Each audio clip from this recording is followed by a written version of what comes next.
Horror Hour. We all go a little mad sometimes. Forget you.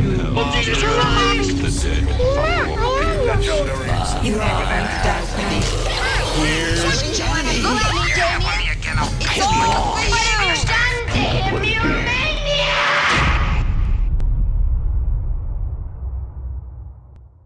Hello and welcome to the Horror Hour, a place we discuss, we debate, we're probably going to disagree on all things horror. I'm one of the hosts here, Yutaka. Hello, and today I am joined by Liam.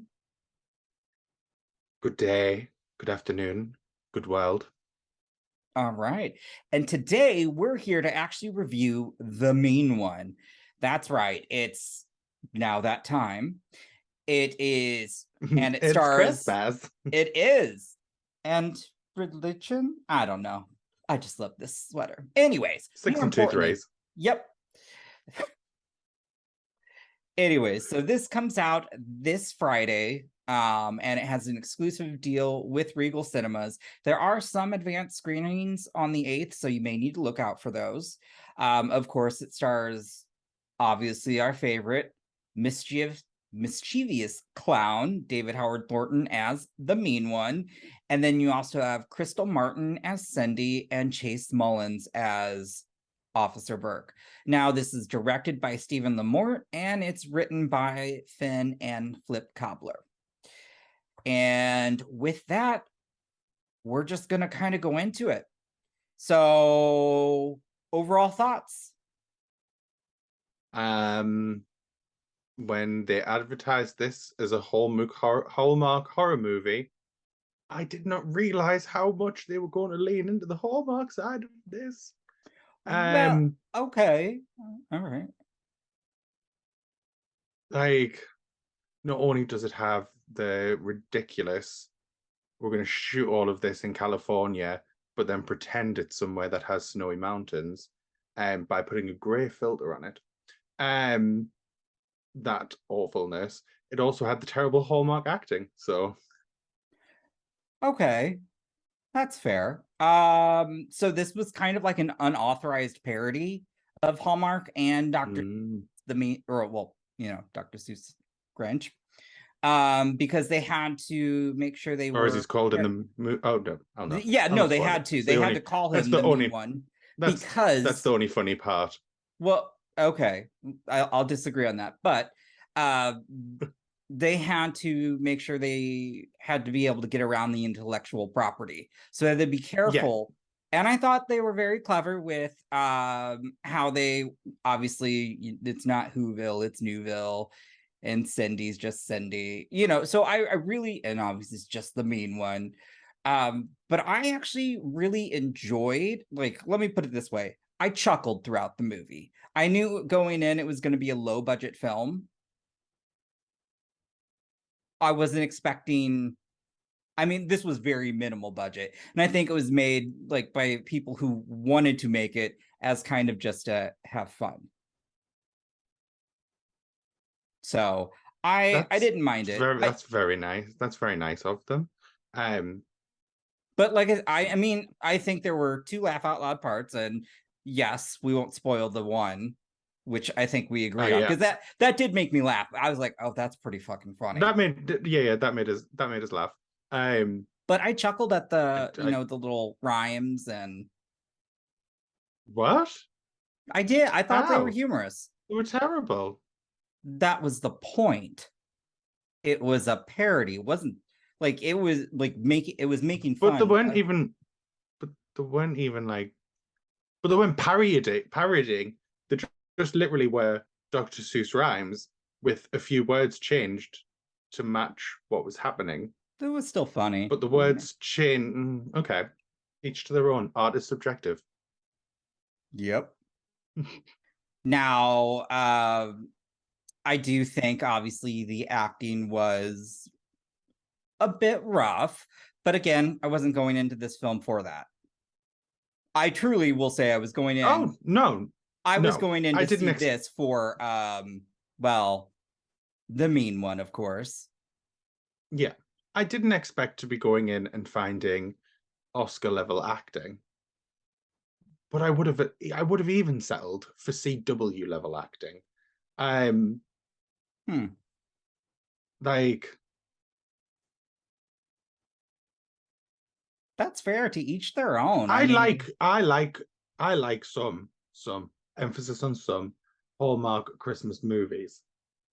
And I thoroughly enjoyed the Lindsay Lohan Christmas Netflix film, which is basically a Hallmark movie just on Netflix. Okay.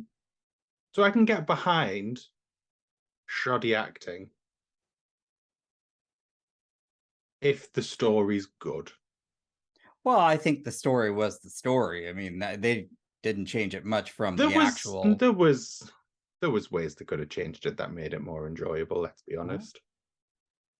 Okay. And to be fair, if they'd have just improved the fight choreography alone, and the ridiculous amount of terrible CGI blood could have fixed this movie. Improving the fight choreography and being able to actually see the kills and taking out that CGI blood would have made this a much more enjoyable movie. All right. I mean, teach their own. I could have forgiven the other things if the other things made up for it. But they didn't, because I don't think I actually seen a single kill. Again, I do, like I said, this was pretty low budget. And so I don't know if they had the funds to do practical or even VFX. So yeah, I totally understand. Like, I think there were certain ones that kind of look like ketchup splatter. I'm like, that was a bit much. I didn't mind that. But again, I honestly just went into this like, I just wanted a silly, stupid movie. Something that I laughed at, which I did. You did not. That's okay. But I did. So for me, I was like, this is not too bad. I'm not saying it's a great film by any means, but I did enjoy it. I do think, obviously, the story is clearly just obviously a spoof of, how the Grinch stole Christmas. I thought they were clever with how they were trying to get around that intellectual property. And I'm not going to lie, there were certain scenes where David, as the mean one, was kind of like when he did the little do. Oh, everything he was doing with the Grinch was amazing, and that's why it's not the so Grinch though. Annoying. Sorry, as the mean one. Intellectually, it's the mean one. Everything he did as the mean one was funny. Was great, and it was funny, and it was well thought out, which is why it was so annoying that he was let down by the fact that he was putting in all this work, and then the payoff for him putting in that work is you get to see him do something fun in killing these people, and then you don't, because the camera cuts away because they couldn't afford it. That happens though. So you can't afford to do what you're setting out to do. Get more money. This could have been kickstarted, and they could have made enough money from Kickstarter. Okay, all right. Well, I think somebody's having their moment. No, reality check. This could have if they'd have put this on Kickstarter, hold on. No, it would have made a shit ton, and it would have allowed them to do it properly. Okay. I'm pretty sure this was rushed, obviously, but I don't think they had the time to do that. And I think they were also capitalizing on, I think they knew Terrifier 2 would be good. I don't think they realized it would be that good. And so you had a limited window, though, to get that out. So I do Not really. Not really. You're not going to watch... Hold on. You're not going to watch a Christmas horror film outside. Well, we would, but generally, yes. Generally, the public is not going to watch a Christmas horror film outside. But they shouldn't have. But they clearly filmed this before Terrifier 2. Again, I still think once that became a hit, I think things were maybe. But it shouldn't have rushed. started. Shouldn't have started. Not everybody can do a Kickstarter, though, Liam. And I don't need, to be honest, I don't know if this was self-funded or not. But again, I will Not say, everyone can, but if something, well, if you there's just a good said premise behind it, people rally behind things like this. it still takes a lot to get off the ground. I'm not, like I said, I'm And they not, had enough to get off the ground. They just didn't have enough to finish, which is where the Kickstarter would have come in. I mean, to each their own. Like, it's, you went in probably wanting a Terrifier 2 budget. No. Okay. But yeah, again, I enjoyed it. I had a good time. And I think what would really, though, make this more enjoyable, because there have been some secret screenings already, are with an audience. I think this would have been fun with an audience. People yelling at the screen, some laughing at the jokes, maybe some laughing at the movie, but it still probably would have made for a fun experience. So, but again, and that's fine. I mean, again, you liked the Lindsay Lohan movie. I didn't. Because I have some taste.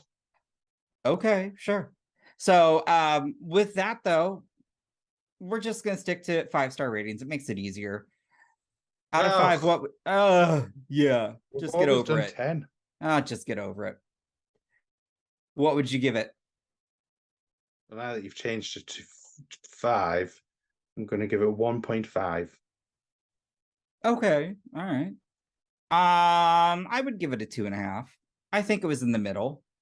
I don't like. It was not aggressively average, like a certain film that we had to sit through that we're like, oh, without dropping names. We'll talk. Game. No. That wasn't aggressively average. That was just downright offensive and awful. Oh, okay. See, here we are. I'm very confused then. Trying not to tear down movies. Listen, I had a fun time. I think they did good with what they had. They could have improved. But again, I think the point of this was just to really go out and see a silly movie, honestly. And I think it's fun that it's going to be in theaters for a weekend.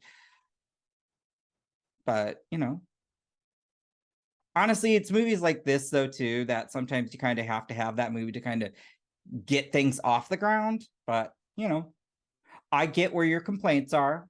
So I totally get that. But I overlooked those because I was laughing throughout the movie. Not like hearty laughs, but yeah. I really was chuckling throughout the movie. I was like, that's humorous, or I kind of like that.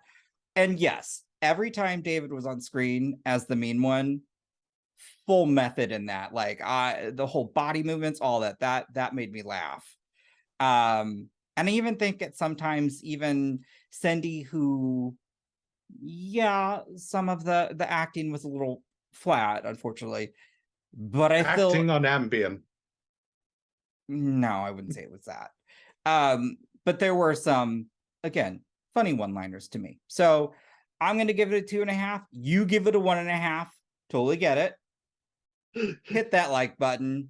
Please subscribe. Hit that notification bell so you're notified every time we put out new content. And we do have a Patreon where you can see additional content such as our after hours where we get stupid and filthy.